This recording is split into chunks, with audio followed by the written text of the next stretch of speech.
Taunsa news से आपको अहम खबर दे रहे हैं कि तौसा के दर्जनों मवाज़ियात में टिड्डी दिल का हमला, जिसकी वजह से फसलात तबाह होने का अंदेशा पैदा हो गया है। लोगों ने अपनी मदद आप के तहत बकरियां भगाना शुरू कर दी हैं।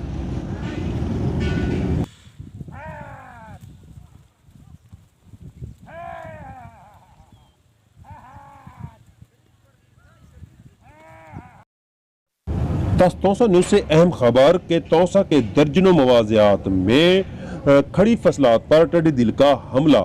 इन मवाज़ियात में बेरोट मंदवानी, बस्ती बुजदार, बस्ती कोरो, रोडो और दीगर शामिल हैं, जिसकी वजह से सैकड़ों एकड़ पर खड़ी फसलात और दरख्त तबाह होने का अंदेशा पैदा हो गया है। लोग अपनी मदद आपके तहत ढोल बजाकर ये मकड़ियां भगाने में मसरूफ हैं। इस मौका पर तौसा न्यूज़ से गुफ्तगू करते हुए मक्कीनों का कहना था कि हुकूमत पंजाब और महकमा ज़राअत ये मकड़ियां भगाने और फसलात और दरख्त बचाने में हमारी मदद करे।